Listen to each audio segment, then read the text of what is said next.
All right, we are back for Roundtable Dolphins episode number 14. I am once again joined by Billie Melissa and Buddy as we dive all into Dolphins football. There's kind of a lot going on with Miami, surprisingly, which is great because we can talk about a whole lot. To start things off, earlier last week, the Dolphins restructured the contracts of both center Aaron Brewer and running back Devon Achan. This was kind of expected. The Dolphins are still playing cap musical chairs. They're trying to figure out where to get money from. Usually teams do this. But basically, they converted $4.6 million of Devon Achan's salary into a signing bonus, adding 4 void years and clearing $3.6 million of cap space. Aaron Brewer saw his salary get converted 5.25 million to a signing bonus as well, clearing $4.2 million of cap space, which gave the Dolphins almost 8 million in cap space, available cap space, which is where they were able to kind of sign some more people. They are near the bottom of the barrel in the league right now. According to overthecap.com, they currently have $1.933 million of available cap. This is significant for a few reasons. One being that they need to have about 5 to 8 million to sign their rookie class, considering that they have 11 picks right now, I believe it is. They need that money, unless, of course, they're trading some of those picks to move up, move down, whatever the case may be.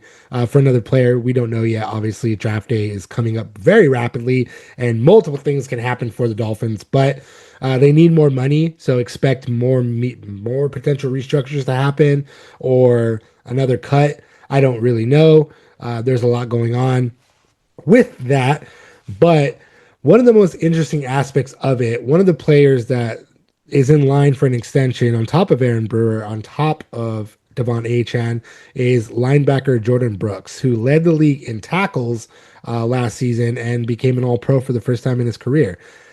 What makes this whole thing a little bit more interesting for that is he was not given a restructure, which would create the cap space. And there is I forgot the publication Star Banner, something like that. It's a Dolphins. It's a Cowboys, very well known Cowboys publication. One of the beat writers indicated on that publication, or rather on Twitter, that the Cowboys are actively trying to target Jordyn Brooks in a trade. Now, the Dolphins may or may not want to do this. Obviously, we saw Jalen Waddle get traded, so that could mean that the Dolphins are listening to more offers. We talked about Devon Achan.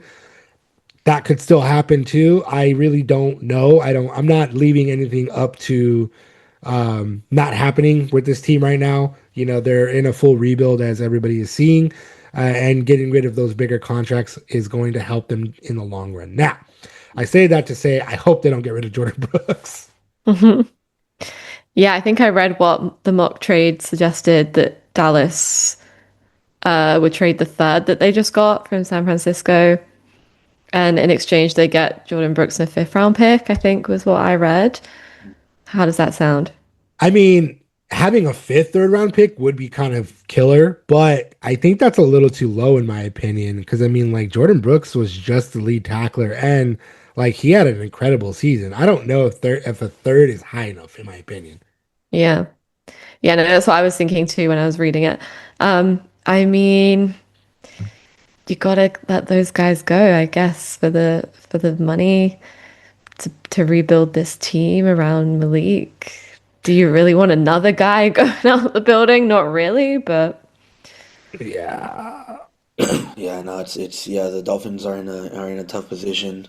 John Eric Sullivan and Jeff Hafley, they have a lot of tough decisions to make, and they were kind of thrown into the fire with this. But right now, I mean, the Dolphins are like in the worst spot when it does come to cap space, James, like you just said. You Hmm. know, Sullivan and Hafley knew they were kind of inheriting that, Yeah. and they knew that 2026 was gonna, you know, be this type of year. I know we're only in March, but it's already starting to look rough in that aspect. Yeah. Um, so they have a lot to do. I mean, yeah, like you said, James, they got to free up at least 5 to 8 million dollars, and more moves are gonna come in. Are coming. It's a matter of who is it, not if it's gonna happen, right? Um, as for HN, like when they restructured his contract, it made him more difficult to trade. So, you know, it's it's like they weren't gonna trade him before, and now with this restructure, it's gonna be even more difficult to trade him. So, um, it doesn't mean that it's not gonna happen, right? But the way that Sullivan has talked about him, he does view him as a future piece of the team, right? But I guess it's all going to depend on, how these next couple of weeks pan out for them. I Yeah. might be as bold. You go ahead. No, no, go ahead. Go ahead. I was gonna say I might be as bold as to say that the HN restructure kind of suggests they're done having conversations about that. They can't find something that really fits them, and they need someone. Someone needs to stay. And right now, I think he's in the last year of his rookie contract, so you know it could be positive news for Dolphins fans. I might lean into that narrative. Yeah. Yeah. I mean, like you said, buddy, the problem is they inherited this mess from Chris Greer in the past regime. So it's like you can't really do much. You have to navigate it the best you can. And unfortunately, everybody knew this was going to happen. Obviously, cutting Tyreek Hill, trailing Jalen Waddle, cutting James Daniels, cutting everybody that they cut. They're getting rid of all those bigger contracts. Bradley Chubb as well, which I was very upset about because I am a big Bradley Chubb fan, but it is what it is.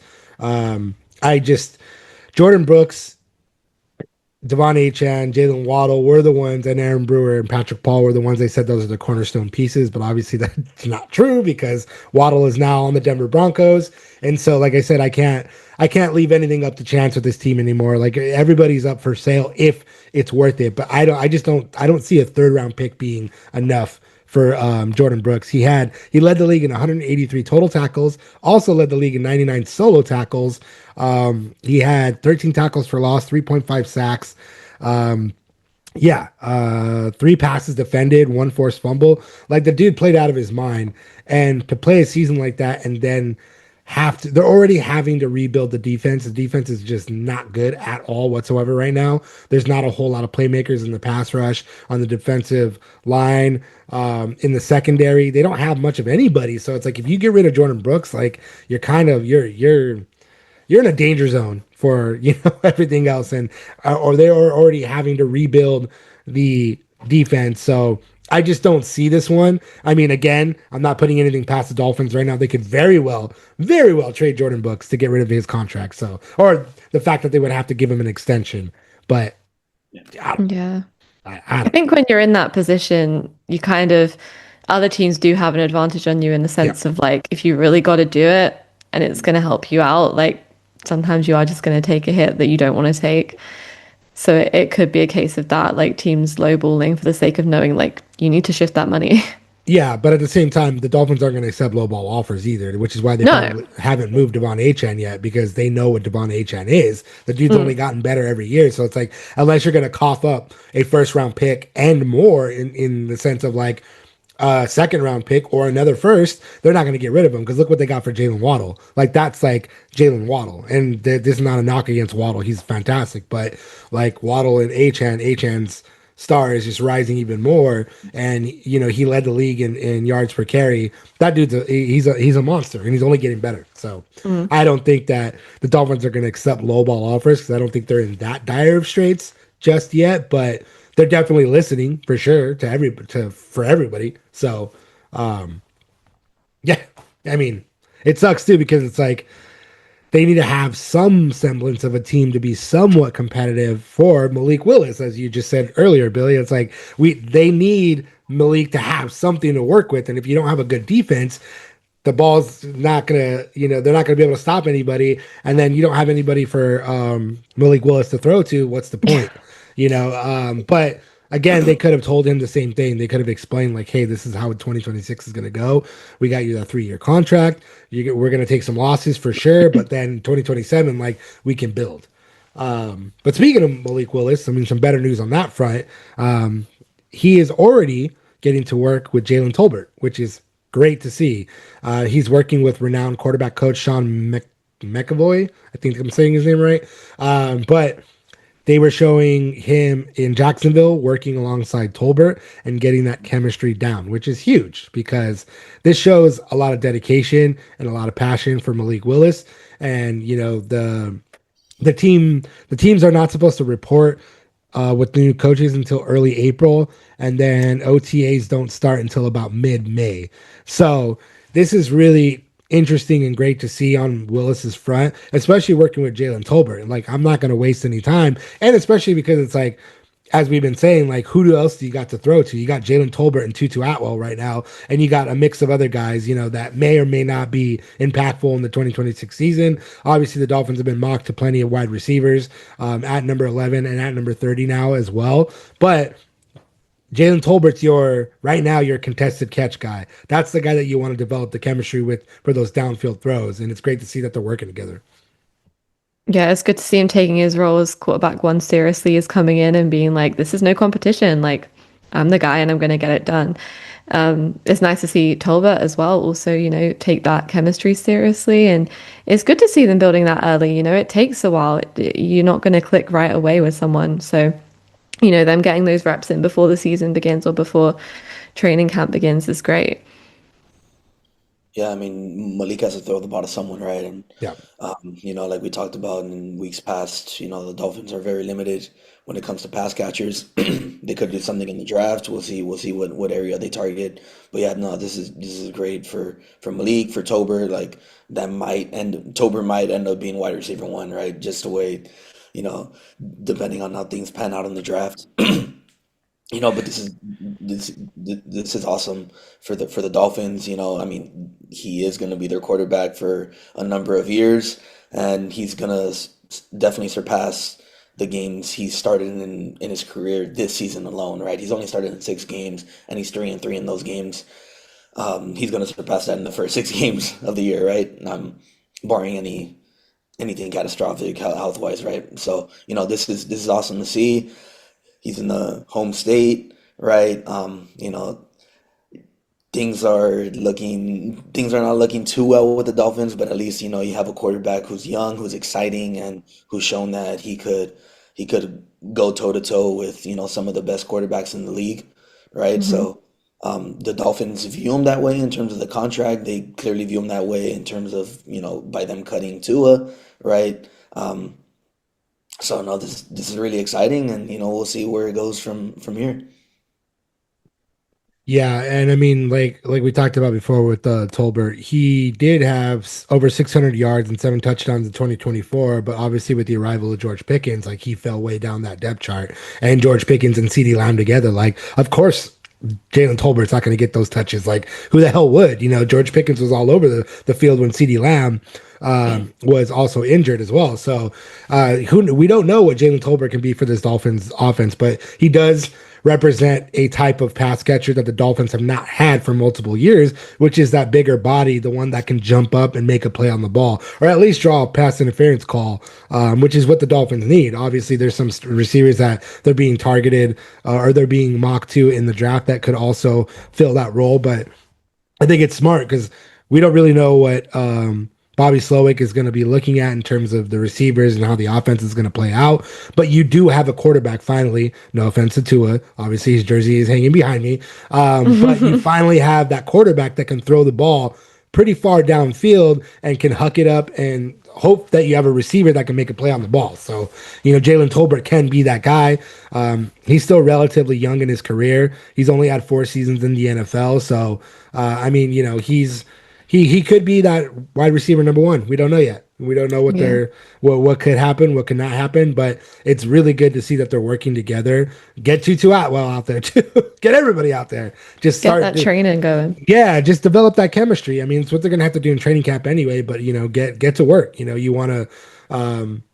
I forgot who said it, but they're like, you want to be the best, but you don't want to put the work in. And it's like, yeah, you got to get out there and get it done. And Malik Willis is taking this thing very seriously. He has the ultimate chance here to be that guy for the Dolphins, to be that franchise option, and you have to go out there and prove it. You were given a 3-year deal. Obviously, 2026 might be a little bit rough We'll see. Who knows? Maybe they might surprise everybody and be more competitive than expected. But we don't know. We don't know what kind of head coach Jeff Hafley is going to be. We don't know what kind of offense is going to be, defense. There's a lot of unknowns right now for the Dolphins. But one thing's for sure, Malik Willis is definitely getting it done and trying to get the work in.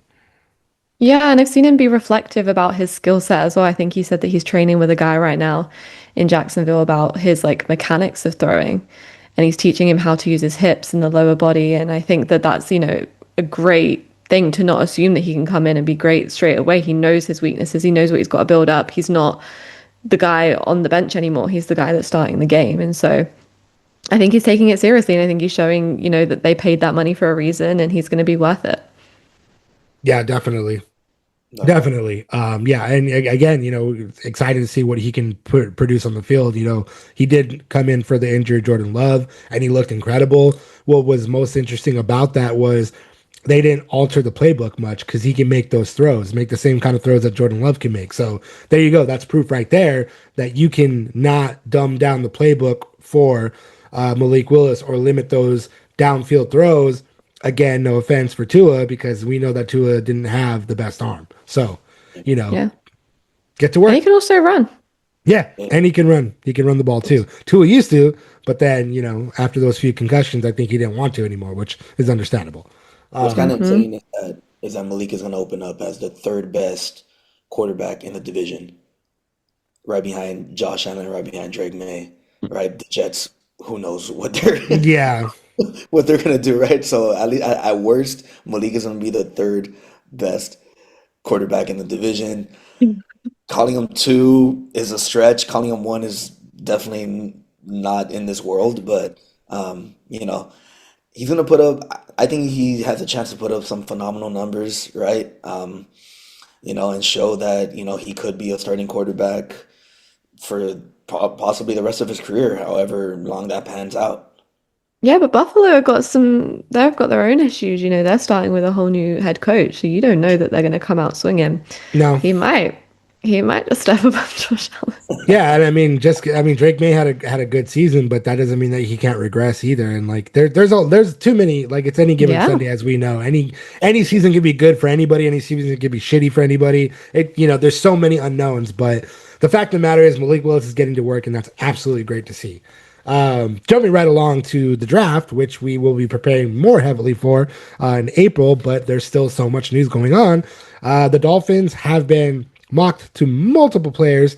Miami just had their pro day. LSU, I believe, had their pro day. I forgot who else. There was a bunch of teams that had their pro day, and there was a lot going on.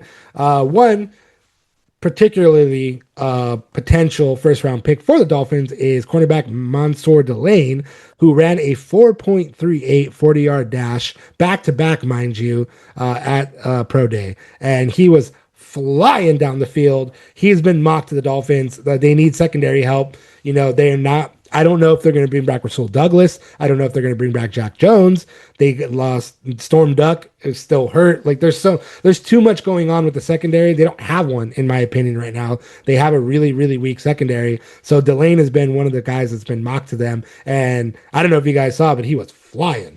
I saw that video. I mean, you can't go wrong with that. And I'm trying to think about receivers around the East that he would be really great at slowing down.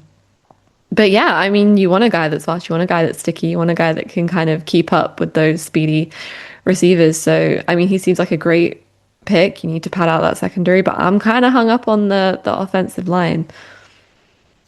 I mean, that again, somebody else that I don't know if you guys saw the video was absolutely flying was Francis Mauigoa, who we've talked about multiple times on this pod and in articles and all over the place.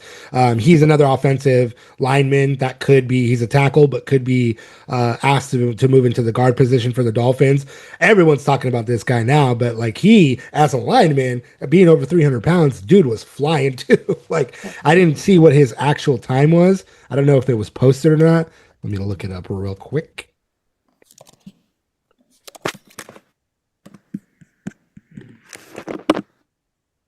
Do. He just looked like he was running fast. I'll say that. For a big guy. It says 5.12 to 5.15 seconds. So Hey, for a 300-pound guy, he weighed in about He was, 330 ish.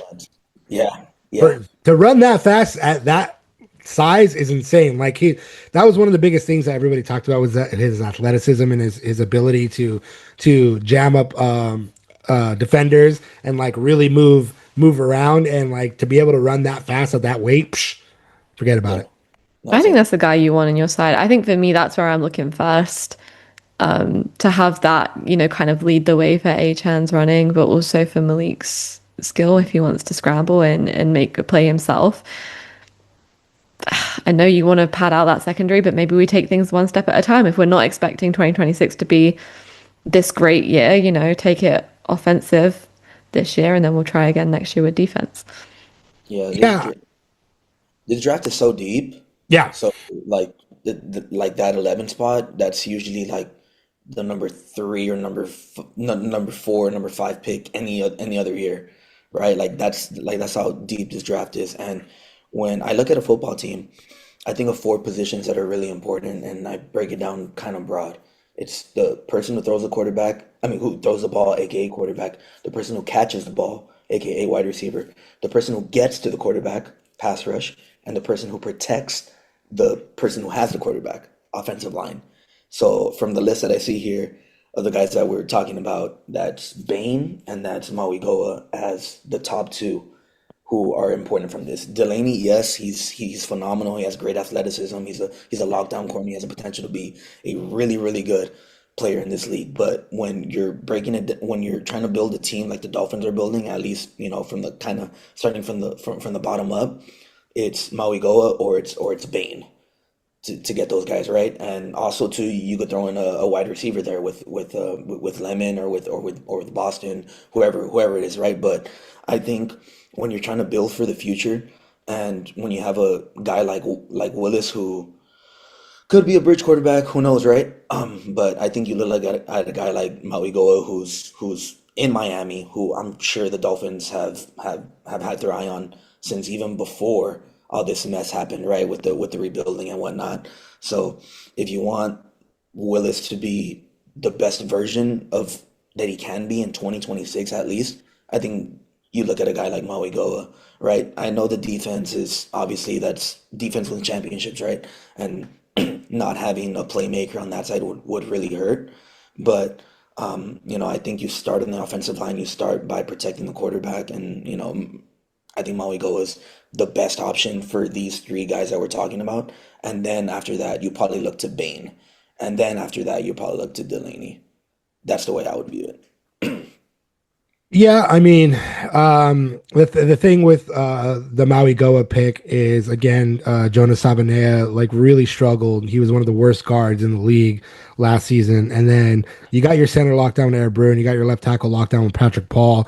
Right guard, Jamari Sawyer. I mean, maybe not. I mean, he was kind of good for the Chargers, but you don't really quite know how he's going to be. And then you got Austin Jackson, who's your right tackle, but Jackson cannot stay on the field. So if you were really looking to upgrade that offensive line, you go Maui Goa for sure because he can play that right tackle position, even learn under Austin Jackson. And look, like again, this is not a knock against Austin Jackson, but he's more than likely going to be hurt. And if he's hurt, you have an option right there to jump in and plug and play right there. But then you look at the guard position too. If Jonas Sabanea struggles, you have to kick Maui Goa out to the guard position, which most teams are probably going to do that anyway. Their interior linemen are hard to find, and a lot of times you get a really strong tackle that has to then learn the guard position a little bit more. And yeah, I mean you have to protect Malik Willis no matter what. That's paramount to the success of any team is protecting the quarterback. And you don't want, with the lack of weapons, the lack of everything else, the least thing you want is to not be able to protect Malik Willis and see what he can do. You have to see what he can do. So I agree with To that. give him a fair shot. Yeah, definitely. And Ruben Bain, yeah, I mean, Ruben Bain, the knock on him is his arms are too small, but that seems to be always a knock on every defensive player or whatever offensive lineman. And it's like, why does this yeah, like why does this continue to be a thing? But I'm like, you know what? Fine. Let's let his T-Rex arms have him fall to number 11, because Ruben Bain is that kind of game-wrecking pass rusher that would immediately be an anchor for that defense. So I agree with that. I don't particularly think the Dolphins are going to go wide receiver, simply because they still have number 30 overall, and you can get somebody down there at number 30 wide receiver wise. As you just said, buddy, this draft is really deep, and I just don't see the Dolphins going for someone at number 30 overall. I mean, number 11 overall wide receiver. I think they're going to go someone like Francis Mauigoa, or Ruben Bain, or even Vega Ione. If he drops to number 11, I think that's someone that you have to take a look at as well, because again, he's a guard that could be a plug and play guard. And again, if they're talking about infusing competition at every position, you have to look at that, because again, Jonas Avenue was one of the worst guards in the NFL in 2025. And so hopefully he can take that next step. But if he doesn't, you have to draft until you get it right. Yeah. There's a lot of options that the Dolphins have at their disposal, and it's all up to Sullivan, right? What he wants to do, how he envisions the season going, how he envisions the future going, right? What he prioritizes. So, it's all on him, and also too, like we talked about last week, right? There's a possibility that he could trade down to get those picks. Maybe they do that, maybe they don't. Because like we talked about earlier in the show, they still need to create more cap space to sign those rookies, right? So maybe the more picks they add, that would be maybe even worse for their chances of creating that cap space. So, there's a lot of still unanswered questions, but that's the beauty of it, right? At least for us, in terms of talking about it. They got a month to solve it, and it's going to be really interesting to see where things go. Yeah, definitely. They seem to have the quarterback position figured out. A little bit of breaking news. I had to write a little opinionated piece about this, but Zach Wilson has now signed a 1-year deal with the New Orleans Saints to presumably be the backup for Tyler Shaw, or Show. I think that's his, whatever. Tyler. So the reason that this is significant is because it works kind of on multiple levels for the Dolphins. This could mean that Quinn Ewers is going to be the backup for the Dolphins, which would make sense. He did only have 3 games to work with last season, but he did show some tremendous growth in those 3 games, in my opinion. But I don't know. I don't know if that's going to be the case. So they have Cam Miller as a third emergency quarterback. They have Malik Willis as a starter, and then backup you would have Quinn Ewers. They haven't brought in another veteran quarterback. They haven't done that, which is very significant.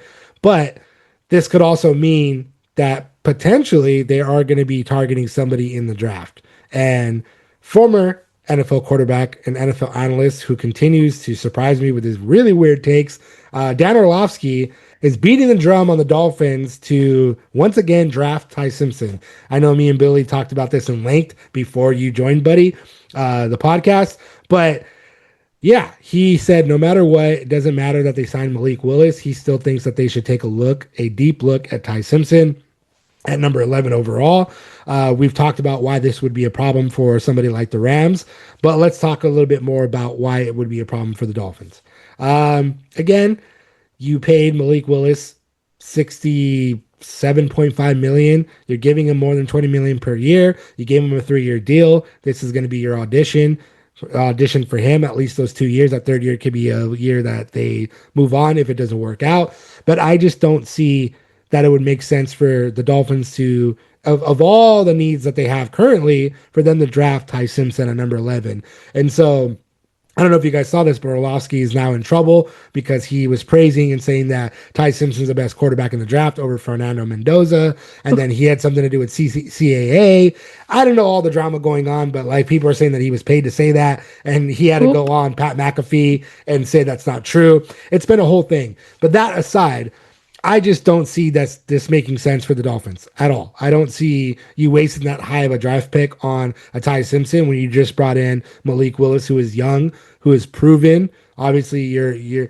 I'm not saying that the Dolphins are not going to draft a quarterback. I think they're going to, but I don't think they're going to do someone. I think they're probably going to go for like Carson Beck or Drew Aller way down the line. I don't think that they're going to go anywhere else but that. To take a quarterback that high up, It doesn't make sense to me. Agreed. I've said it before. My opinion is it's just not the right decision for them. You're not expected to do well in 2026. You're likely going to have great draft position next year. That's supposedly supposed to be the strong quarterback year. I don't get it. I think it would be such a waste when you can really add someone that you really need. And like you said, like you've paid Malik Willis, let him play, let him actually have a chance. Don't be putting him up against a rookie, pissing him off and saying like, you're going to have to compete against this guy. He's like, well, why'd you pay me that much money then? I think if by chance he falls out of the first round, maybe. But for me, I don't get it. I think he's more suited to maybe the Rams who, don't necessarily need anything in the draft, but would benefit from having someone under Matthew Stafford.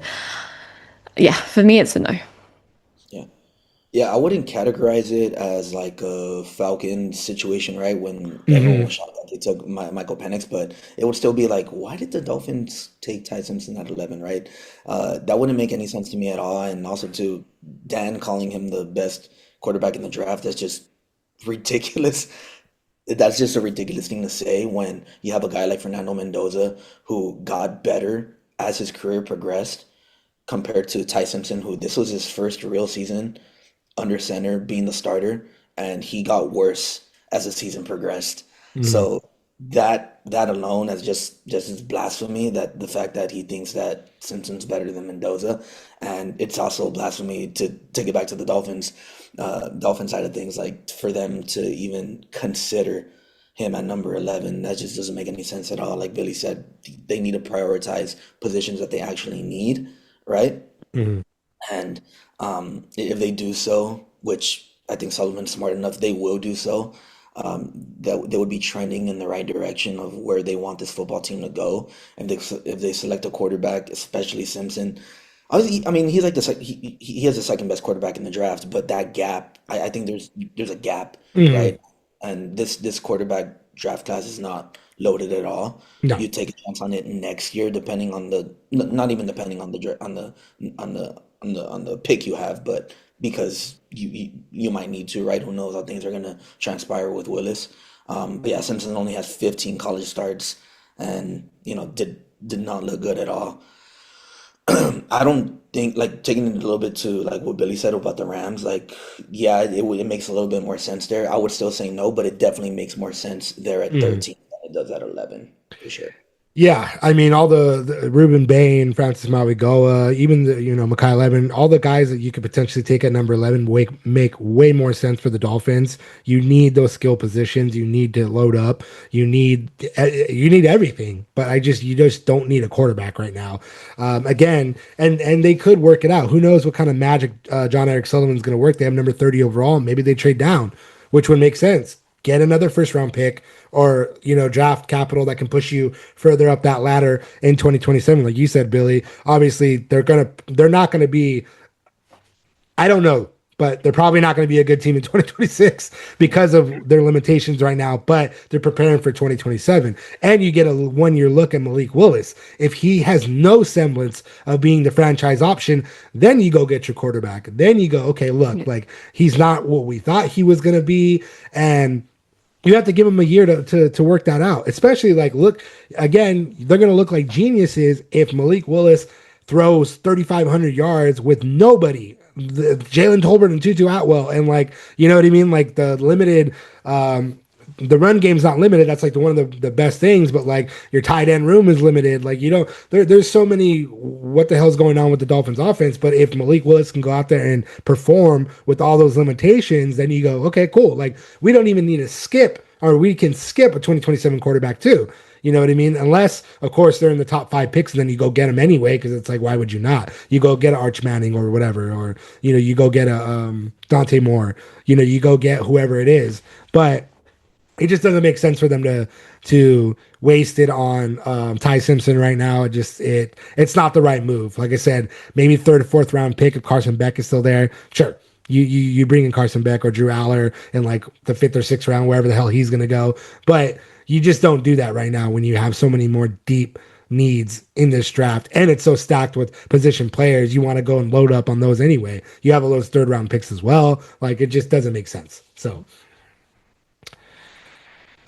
Finally, finally, a blast from the past kind of emerged this past week. Jarvis Landry, who is arguably one of the best slot receivers the NFL has seen, was drafted by the Dolphins back in 2014, I believe it was. It's been a really long time, actually. I don't remember exactly when. Yeah, it's 2014. Oh, damn, I'm good. But Jarvis Landry now has a new podcast called Fourth and South with Leonard Fournette, some Florida boys. They're talking all kinds of stuff. Funny enough, they started talking crap to Emmanuel Acho because he said something about them. There's been a whole lot going on with that podcast, but they've talked a lot of Dolphins football. Naturally, they're based in Florida. Jarvis Landry played for the Dolphins. Leonard Fournette played for the Tampa Bay Buccaneers. There's a lot of connections there. But interesting enough, they looked at the CBS Sports, I think it was, or NFL and CBS posted a graphic of the potential Dolphins offense, which, as we've been talking about, is a collection of who the hell is that right now, especially at the wide receiver position. A lot of people know these players, but they don't really know them that well. And he took it upon himself to throw his hat in the ring to come back and said, all I need is 2 months. I thought this was really funny because I was like, all right, come on, man. Like, they're getting younger. I don't think they're going to want to bring you on. Crazier things have happened, but I did respect his want of throwing his hat in the ring. And then there was a little snippet from the actual podcast where him and Leonard Fournette were talking about it. And Fournette was like, are you being serious? He's like, I'm not being serious, but I am. Jarvis Landry was good when he was good, he played for the Dolphins for multiple seasons, I think 4, and then he was traded to the Cleveland Browns. It was a whole drama thing behind it. But while he was a member of the Dolphins, while my laptop just decides to be slow, he got 758 yards his first season, 1,157 the second, 1,136 in the third, and then 987 in the fourth. Led the league with 112 receptions. The dude was on fire. He was a really good receiver. And then he went on to Cleveland. He was a Pro Bowler 5 years in a row. Went on to Cleveland, 976 yards, 1,174, and then his production dipped. He last played for New Orleans Saints, 2022, 272 yards, 1 touchdown. I don't see it, but it would be nice to bring somebody back like Landry. He was a fan favorite. I liked Landry a lot when he played for the Dolphins. I was very sad when they traded him, but yeah. Hey, in the age of Philip Rivers, why the heck not? Why the heck not? Yeah, Go on for some fun, for the plot. Why not? we definitely seen some weirder things happen in the NFL, and considering from what it looks like, the type of year the Dolphins are gonna have, why not take a chance on Landry? He is I need someone. Yeah, exactly. He's 33 years old. He said he only needs 2 months. I'm pretty sure he's stayed in shape this entire time. The past 23, 24, 25, 3 seasons he's missed. I'm sure he's still in pretty good shape. Football shape, that's different, right? But he said he needs 2 months. We'll see we'll see how that transpires. I doubt this is anything, but it's a fun, cool little story here. And like you said, James, he did some really great things with the Dolphins. I think he set their franchise record in 2017 with receptions at 112, right? So that's almost a full decade ago, but wow. So, Wow. That's crazy. Way to make me feel old. That was almost a decade ago. Holy moly. All right. Well, yeah, crazier things have happened, but 33, 9 years in the league. I love you, Landry. It's not happening. The Dolphins are trying to get younger. This is not a play they're going to make, especially because he's like, I only need 2 months. It's like, come on, bro. You're not even in game shape. Oh. But hey, I would not be mad if it happened, and then I would offer an apology. I'd be like, I'm sorry, Landry. Please come and be that amazing slot receiver that the Dolphins once had. But, we'll see. It just Let him dream. Yeah, let him dream. The wide receiver room is just very questionable right now, so I understand why he would be like, I'll play. He's like, I got you guys. Don't worry. Exactly. Let's run it back. Yeah, let's run it back let's go back to 2014, a decade ago, Jesus. Or 2017, a decade ago. Yeah, this has been Dolphins Roundtable episode 14, I believe I said it was.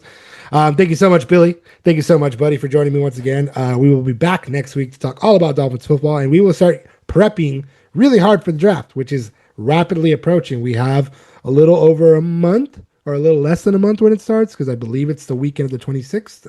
I think we said that before. Yeah, it's the 23rd. Day one is the 23rd, yeah. 23rd. That will be the first round. We will be talking all about everybody the Dolphins picked up, probably the following day. We'll see. We're going to have to see how the schedule works out, but there's going to be a lot of going on with the Dolphins because they have a lot of draft picks. They have a lot of draft picks to work with, 2 first-round picks, which is going to be insane to see what they do with it. Please don't take Ty Simpson at number 11. Other than that, I'm all for whatever they do.